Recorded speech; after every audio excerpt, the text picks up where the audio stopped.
The Ethiopian Bible, or more accurately, the Ethiopian Orthodox Tewahedo Church's canon, holds some of the most unique and comprehensive collections of biblical and non-canonical books found anywhere in the world. Containing texts like the Book of Enoch, the Book of Jubilees, and many others that are not found in the standard Bibles of Western Christianity, this ancient scripture has long piqued the interest of scholars, theologians, and the curious alike. But why is it that this remarkable version of the Bible has been labeled as controversial and, in some cases, even banned from mainstream Christian discourse?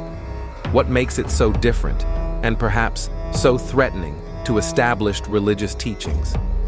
To understand why the Ethiopian Bible has been marginalized, we need to delve into its contents and the history of how the biblical canon was established. The Ethiopian Bible consists of 81 books compared to the 66 in the Protestant Bible or the 73 in the Catholic version. Among these 81 books are texts that many Christian traditions deemed apocryphal or outright heretical. The inclusion of these works gives the Ethiopian Bible an expansive view of history, theology, and prophecy that is unlike any other Christian canon. One of the most famous books included in the Ethiopian Bible is the Book of Enoch. This ancient text, attributed to the antediluvian patriarch Enoch, was well known among early Jewish and Christian communities, but was excluded from later canons. The Book of Enoch describes the fall of a group of angels known as the Watchers, and details their interactions with humanity, including their forbidden teachings and the birth of the Nephilim, hybrid beings born from their unions with human women. These stories provide a different lens on the origins of sin, emphasizing the role of celestial beings in influencing human affairs. The reason for excluding the Book of Enoch and similar texts from the mainstream biblical canon was not solely theological. Early Christian leaders feared that these stories could promote dualistic beliefs, suggesting that evil was not just the result of human choice, but also of other worldly forces that defied God. The presence of such powerful and vivid descriptions of angelic rebellions and divine judgment made the texts feel more mythological and potentially dangerous for shaping doctrine. By maintaining control over which books were included, church leaders ensured that their teachings about sin, salvation, and divine justice aligned with an orthodox narrative. Similarly, the Book of Jubilees, which is also part of the Ethiopian Bible, contains additional interpretations of Genesis and Exodus. It places a heavy emphasis on angelic intervention and detailed chronology, presenting a view of history as a preordained series of divine actions. This portrayal challenged the theological emphasis on human free will and individual moral responsibility. The mainstream Christian canon, as decided by various councils and influential church figures, leaned towards texts that reinforced the narrative of personal redemption and salvation through Christ, without the added complexities of angelic or preordained influences. The Ethiopian Bible's inclusivity of these and other texts also introduces themes that are more mystical and esoteric than what Western Christianity traditionally embraced. Works such as the Book of the Covenant, 1 and 2 Maccabean, different from the Maccabees found in the Catholic Bible, and other unique scriptures reflect a theological worldview that blends apocalyptic visions, angelology, and historical recounts that emphasize Ethiopia's own role in divine history.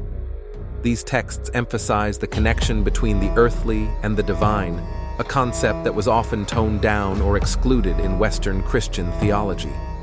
But why was the Ethiopian Bible seen as forbidden knowledge? Part of the answer lies in the fear of alternative interpretations of sacred history. The Ethiopian Orthodox Church holds that their canon is not just a collection of religious writings, but a divinely inspired record that preserves the original teachings passed down through their ancient lineage. This lineage includes the belief that Ethiopia holds special significance, being home to the Ark of the Covenant, carried by Menelik I, son of King Solomon and the Queen of Sheba, according to Ethiopian tradition.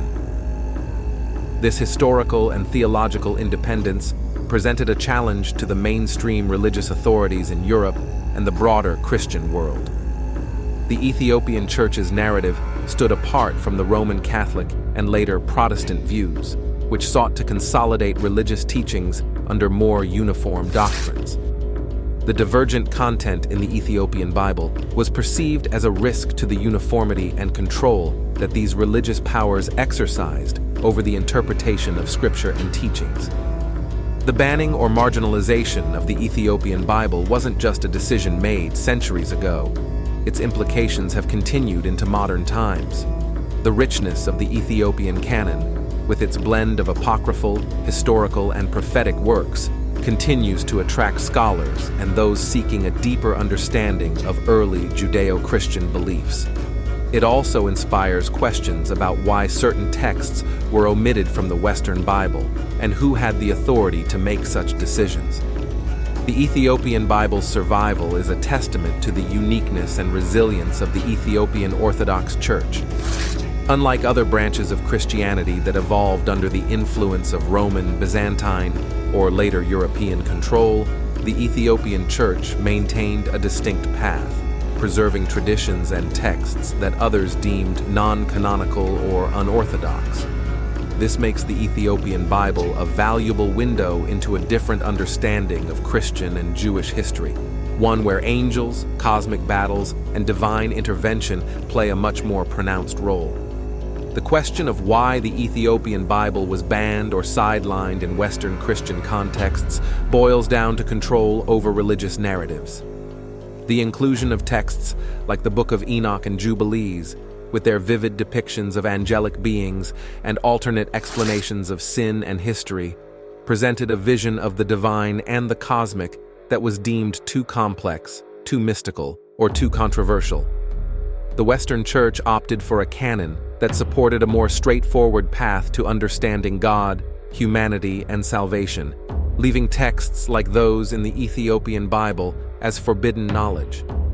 Yet for the Ethiopian Orthodox Church and those who seek the hidden stories of faith, the Ethiopian Bible remains a source of rich history, theological debate, and spiritual insight.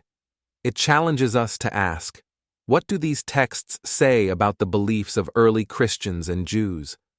What knowledge have we lost in the pursuit of a unified doctrine? And ultimately, what does it mean for our understanding of the sacred and the divine?